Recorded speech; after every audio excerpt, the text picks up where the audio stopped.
खबरें विस्तार से। मुंबई से जानकारी निकलकर सामने आ रही विपक्षी गठबंधन की मेगा रैली आज। रैली में इंडिया गठबंधन के कई बड़े नेता होंगे शामिल।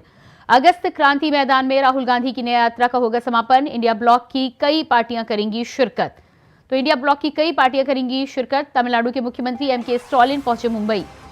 मुंबई से इस वक्त की अहम जानकारी, विपक्षी गठबंधन की मेगा रैली आज। रैली में इंडिया गठबंधन के कई बड़े नेता होंगे शामिल। रैली में इंडिया गठबंधन के कई बड़े नेता होंगे शामिल। विपक्षी गठबंधन की मेगा रैली आज। विपक्षी गठबंधन की मेगा रैली आज। रैली में इंडिया गठबंधन के कई बड़े नेता होंगे शामिल। रैली में इंडिया गठबंधन के कई बड़े नेता होंगे शामिल। अगस्त क्रांति मैदान में राहुल गांधी की नया यात्रा का होगा समापन। तमिलनाडु के मुख्यमंत्री एमके स्टालिन पहुंचे मुंबई। इंडिया ब्लॉक की पार्टियां करेंगी शक्ति प्रदर्शन। इंडिया ब्लॉक की अलग अलग पार्टियां करेंगी शक्ति प्रदर्शन।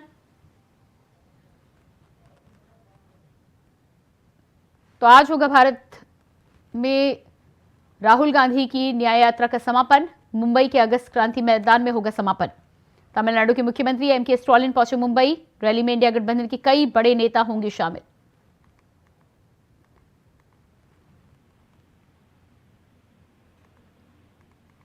तस्वीरें आप देख पा रहे हैं। लोकसभा चुनाव से पहले राहुल गांधी की देश के अलग अलग राज्यों में न्याय यात्रा की शुरुआत हुई थी। कई जगहों से होते हुए आज मुंबई राहुल गांधी पहुंचे हैं और अगस्त क्रांति मैदान में आज इस यात्रा का समापन होगा। और इसी खबर पर हमारे साथ दिल्ली से संवाददाता अजीत कुमार लाइव जुड़ चुके हैं। जी अजीत, जिस तरह से मुंबई में आज राहुल गांधी की न्याय यात्रा का समापन होना है, इंडिया गठबंधन के कई बड़े नेता और इंडिया ब्लॉक की कई पार्टियां शक्ति प्रदर्शन भी करेंगी, क्या कुछ जानकारी है? देखिए प्रियंका, बिल्कुल बताना चाहूंगा, राहुल गांधी इस समय न्याय जोड़ो यात्रा पर हैं और आज उसका समापन है, अंतिम दिन है ये कहा जा सकता है। और महाराष्ट्र के मुंबई में ये महा रैली आज की जा रही है और इस मौके पर शक्ति प्रदर्शन का भी जो एक प्रयास है किया जा रहा है, क्योंकि इस महारैली में इंडिया गठबंधन के अन्य कई बड़े नेता रैली में शामिल होंगे। और निश्चित तौर पर क्योंकि अब जबकि लोकसभा चुनाव की तारीखों की घोषणा हो चुकी है, तो ऐसे समय में आज ये कहा जा सकता है कि इंडिया गठबंधन अपनी शक्ति प्रदर्शन भी करेगा और निश्चित तौर पर यहाँ से अपनी एकजुटता का जो है वो परिचय देने का प्रयास करेगा। ये प्रियंका जी बिल्कुल, तो जिस तरह से एकजुटता का परिचय देने का प्रयास होगा, एमके स्टालिन भी मुंबई पहुंच चुके हैं। कई बड़े नेता आज एक मंच पर होंगे, तो क्या लग रहा है आपको? एक तरफ लोकसभा चुनाव की तारीखों का ऐलान भी हो चुका है, दूसरी तरफ ये रैली। पूरी कोशिश की जाएगी कि लोकसभा चुनाव के दौरान इंडिया गठबंधन की तमाम पार्टियां अपना दबदबा कायम रख सके अलग अलग क्षेत्रों में। बिल्कुल प्रियंका, ये वो मंच कहा जा सकता है जहां पर इंडिया गठबंधन के तमाम नेता पहुंचेंगे और कहीं ना कहीं उन्हें अपनी शक्ति को दिखाने का मौका मिलना है। और निश्चित तौर पर यही इंडिया गठबंधन के तमाम दिग्गजों का प्रयास रहेगा कि वो इस महारैली में पहुंचे और एक मंच से एक साथ होकर के अपनी एकजुटता का परिचय दे, क्योंकि लोकसभा चुनाव की तारीखों की घोषणा हो गई है। तो ऐसे में जहां एक और एनडीए जिसका नारा ही 400 पार है, तो वहीं दूसरे विपक्षी एक जो गठबंधन है इंडिया गठबंधन, जो अपने तमाम मुद्दों को लेकर के, चाहे वो महंगाई हो, बेरोजगारी हो, ऐसे तमाम मुद्दों को लेकर के अब लोकसभा चुनाव में उठने की तैयारी करेगी। तो निश्चित तौर पर कहा जा सकता है कि आज का ये जो महारैली है, जो न्याय जोड़ो यात्रा का जो समापन है राहुल गांधी का, तो निश्चित तौर पर यहाँ पे बड़ा प्रदर्शन जो है वो देखने को मिल सकता है। जी बिल्कुल, तो जिस तरह से शक्ति प्रदर्शन की यहाँ पर बात आ रही है, आज राहुल गांधी की नया यात्रा का समापन भी हो रहा है, एक तरफ तारीखों का ऐलान हो चुका है। इस पूरे शक्ति प्रदर्शन के साथ ही साथ क्या इस बात को लेकर भी अब कोशिश की जाएगी, क्योंकि एक माह से भी कम का अब समय बचा हुआ है चुनाव की तारीखों को लेकर, लगातार विपक्षी गठबंधन के द्वारा कहा जा रहा है कि चुनाव यदि कई चरणों में होते तो ये ज्यादा बेहतर होता। देखिए बिल्कुल प्रियंका, कहीं ना कहीं कहा जा सकता है क्योंकि विपक्षी जो है वो तमाम अपनी अपनी प्रतिक्रिया दे रहे हैं, लेकिन ये निश्चित तौर पर कहा जा सकता है कि आज जो राहुल गांधी की न्याय जोड़ो यात्रा का जो समापन है, यहाँ से इंडिया गठबंधन अपने चुनावी प्रचार का जो बिगुल है वो बजा सकता है। और निश्चित तौर पर इसीलिए यहाँ से शक्ति प्रदर्शन जो है इसे देखा जा रहा है और महत्वपूर्ण इसलिए भी देखा जा रहा है क्योंकि यहाँ पर इंडिया गठबंधन के तमाम जो दिग्गज नेता है वो उपस्थित होंगे और अपने एकता का परिचय देंगे, क्योंकि लोकसभा चुनाव का बिगुल बज चुका है और यहाँ से इंडिया गठबंधन के चुनावी प्रचार का भी बिगुल कहा जा सकता है कि यहाँ से बजने वाला है। जी बिल्कुल, अजीत आप बने रहिएगा हमारे साथ। तो राहुल गांधी की न्याय यात्रा का आज अगस्त क्रांति मैदान में होगा समापन। दिल्ली से बड़ी खबर सामने आ रही है। पीएम आवास पर केंद्रीय कैबिनेट की बैठक जारी। प्रधानमंत्री मोदी की अध्यक्षता में हो रही है बैठक। पीएम आवास पर केंद्रीय कैबिनेट की बैठक जारी। प्रधानमंत्री मोदी की अध्यक्षता में हो रही है बैठक। आचार संहिता लगने के बाद पहली केंद्रीय कैबिनेट की बैठक। आचार संहिता लगने के बाद पहली केंद्रीय कैबिनेट की बैठक। प्रधानमंत्री के आवास पर हो रही है केंद्रीय कैबिनेट की बैठक। तो पीएम आवास पर केंद्रीय कैबिनेट की बैठक। आचार संहिता के बाद ये पहली कैबिनेट की बैठक। प्रधानमंत्री मोदी की अध्यक्षता में हो रही है बैठक।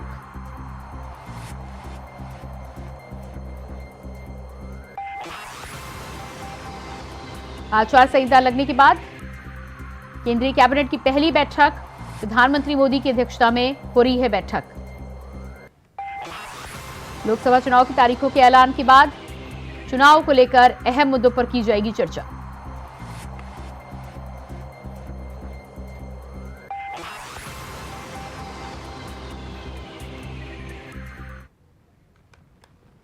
और इसके बाद बात करेंगे अगली खबर की। प्रयागराज में चुनाव की तारीखों के ऐलान के बाद जिलाधिकारी और जिला निर्वाचन अधिकारी नवनीत सिंह चहल ने जानकारी देते हुए कहा कि इस बार 85 साल की उम्र के ऊपर के मतदाता पोस्टल बैलेट के जरिए घर बैठे मतदान कर सकेंगे।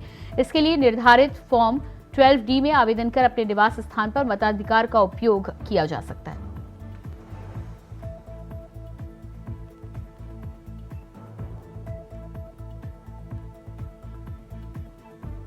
लखनऊ में डीजीपी प्रशांत कुमार का बयान सामने आया है, जहां उन्होंने कहा है कि चुनाव स्वतंत्र, निष्पक्ष, शांतिपूर्ण कराया जाएगा। आदर्श आचार संहिता का पालन कराया जाएगा। साथ ही साथ ईवीएम की सुरक्षा को लेकर खास रणनीति बनाई गई है और जहरीली शराब, अवैध शस्त्रों के खिलाफ अभियान जारी रहेगा। साथ ही सोशल मीडिया पर पुलिस निगरानी करेगी। आगे उन्होंने जानकारी दी कि सक्रिय अपराधियों के खिलाफ भी कार्रवाई जारी रहेगी।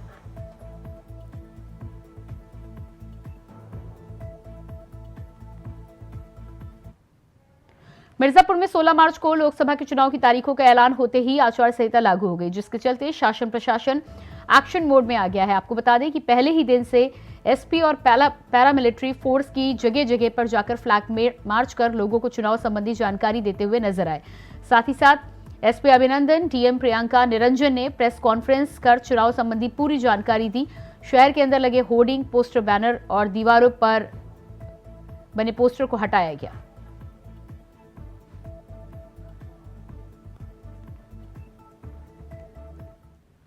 मुख्य चुनाव आयुक्त महोदय की उद्घोषणा के साथ ही हमारे 79 लोकसभा संसदीय क्षेत्र मिर्जापुर में आदर्श आचार संहिता लागू हो गई है।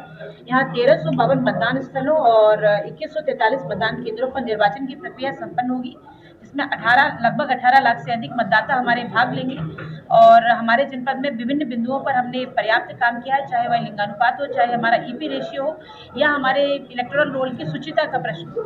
सभी बिंदुओं पर समय समय पर सभी राजनीतिक दलों से समन्वय बनाते हुए और निर्वाचन आयोग के दिशा निर्देशों के अनुसार कार्रवाई की गई है। और इसके साथ ही हमने कानून व्यवस्था को बनाए रखने के लिए भी क्रिटिकलिटी मैपिंग, वल्नरेबिलिटी मैपिंग और सभी बूथों का निरीक्षण, सेक्टर और मजिस्ट्रेट्स के द्वारा भ्रमण और पुलिस ऑफिसर्स के द्वारा भ्रमण, सभी चीजें तैयार कर ली हैं। माननीय निर्वाचन आयोग ने आज अधिसूचना जारी कर दी है। तो जैसे ही ये जारी हुई है, तुरंत हम लोगों की टीमें एक्टिवेट हो गई हैं और जनपद में हर जगह पर हमारी और जो संबंधित नगर पालिका, नगर पंचायत की टीमें हैं, वो जाके जितने भी बैनर, होर्डिंग्स जो हैं पॉलिटिकल, इनको हटाया जा रहा है। कहीं कोई अगर दीवार पे इस तरह की चीज़ें लिखी हुई हैं पॉलिटिकल, तो उनको भी हटाया जा रहा है। कोई प्राइवेट व्यक्ति के घर पे अगर इस तरह की होर्डिंग्स हैं और उसकी अनुमति नहीं है, तो उसको फिर हटाया जा रहा है। इसके अलावा जो है जो भी तमाम तरह के जो रूल्स होते हैं हमारे मॉडल कोड ऑफ कंडक्ट के, जैसे कि कोई व्यक्ति अगर हुटर सायरन का प्रयोग कर रहा है, कोई अनावश्यक झंडे लगा रहा है अगर उसकी अनुमति नहीं है, उन सारी चीज़ों पर लगातार कार्रवाइयाँ हम लोग की शुरू हो गई हैं। चुनाव की तारीख घोषित होने के बाद आचार संहिता लागू हो गई है, तो वहीं महोबा लोकसभा सीट पर 5वें चरण में 20 मई को मतदान होगा, जिसे लेकर जिला निर्वाचन अधिकारी मृदुल चौधरी ने प्रेस वार्ता करते हुए मतदान कार्यक्रमों की रूपरेखा बताई है। बता दें कि डीएम ने पत्रकारों से बातचीत करते हुए कहा है कि निष्पक्ष और पारदर्शी चुनाव कराने के लिए जिला प्रशासन प्रतिबद्ध है। साथ ही एसपी अपर्णा गुप्ता ने जानकारी देते हुए कहा है कि चुनाव के दौरान सुरक्षा व्यवस्था चाक चौबंद रहे, इसकी पूरी तैयारियां कर ली गई हैं। 20 मई को जनपद महोबा में वोट डाले जाएंगे। इसके तहत पिछले 3-4 महीने से लगातार हम लोग कार्रवाइयाँ कर रहे हैं। वल्नरेबिलिटी मैपिंग की कार्रवाई 4 महीने से शुरू हो चुकी थी। VM1 की रिपोर्ट तैयार है। इसके ऊपर निरोधात्मक कार्रवाइयाँ शुरू करते हुए VM2 और VM3 की रिपोर्ट जनरेट करते हुए क्रिटिकलिटी का फाइनल आकलन करते हुए तदनुसार इसमें हम लोग कार्रवाइयाँ करेंगे और साथ ही इसमें फोर्स डिप्लॉयमेंट करेंगे। जो फोर्स डिप्लॉयमेंट प्लान है वो हमारा रेडी हो चुका है और हमारे जितने भी सेक्टर पुलिस ऑफिसर्स हैं वे तय हो चुके हैं। हमने एक नई चीज़ ये की है कि जितने भी सेंटर्स हैं उनमें हमने ICPC इंचार्ज पोलिंग सेंटर नामित किए हैं, जो अपने उस सेंटर के लिए पूर्णतः रिस्पॉन्सिबल होंगे, जिसमें 30 बिंदुओं में उनके द्वारा फॉर्म भरा जा रहा है, जिसके अंदर वहाँ जो कोई भी हिस्ट्री शीटर्स हैं या कोई भी ट्रबल मेकर्स हैं या कोई भी इस तरह की पूर्व में तनाव रहे हैं, सबका पंजीकरण वे कर रहे हैं और इस तरह से एक सेंट्रल डेटाबेस तैयार हो रहा है जिसका उच्चाधिकारियों द्वारा भी अवलोकन किया जा रहा है और कार्रवाइयाँ इसमें कराई जाएंगी।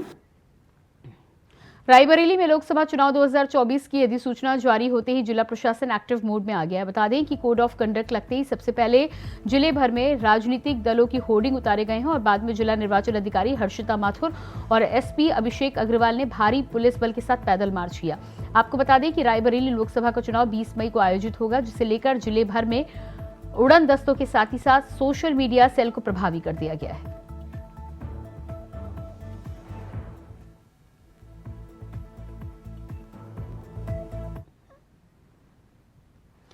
मथुरा में होली की धूम अभी से ही देखने को मिल रही है, जहां बरसाना की विश्व प्रसिद्ध लट्ठमार होली 3 दिनों तक मनाई जाएगी, जिसके लिए बरसाना में 3 दिन तक रूट डाइवर्ट किया गया है। आपको बता दें कि रविवार को बरसाना में लड्डू होली होगी और कल लट्ठमार होली का आयोजन रखा गया है, जिस वजह से कस्बे में शनिवार रात 8 बजे से ही वाहनों का आना जाना बंद कर दिया गया है। तो वहीं 19 मार्च को नंदगांव में लट्ठमार होली का आयोजन किया जाएगा, जिसके लिए प्रशासन ने बरसाना को 6 जोन और 15 सेक्टर में बांटा है।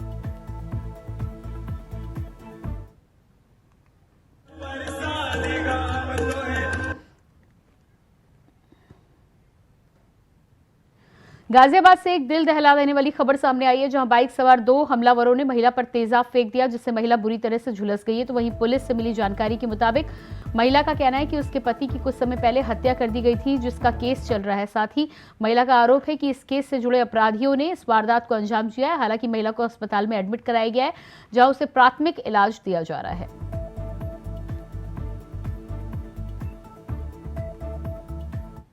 थाना सिहानी गेट अंतर्गत एक महिला पे ज्वलनशील पदार्थ फेंके जाने की सूचना प्राप्त हुई। तत्कालीन घटना को थाना स्थानीय व PRB ने अटेंड किया। पीड़ित महिला को बेहतर चिकित्सा सुविधा के लिए अस्पताल में भर्ती करा दिया गया है। पीड़ित महिला के बेटे ने लिखित एप्लीकेशन दिया है, जिसके आधार पर अभियोग पंजीकृत कर लिया गया है।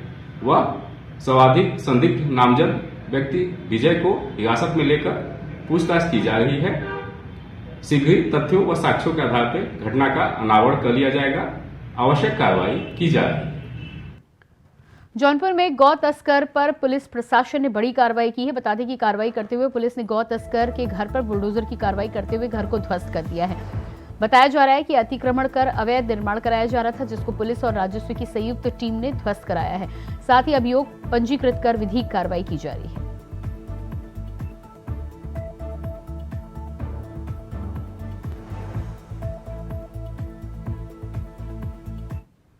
में बबलू गो तस्कर के द्वारा अवैध अतिक्रमण कर निर्माण किया गया था, जिसे राजस्व टीम तथा स्थानीय पुलिस के द्वारा ध्वस्त कर दिया गया है और इस संबंध में थाना जलालपुर में अभियोग दर्ज कर वैधानिक कार्रवाई की जा रही है। और इसी के साथ फिलहाल इस बुलेटिन में इतना ही। खबरों का सिलसिला जारी रहेगा। नमस्कार।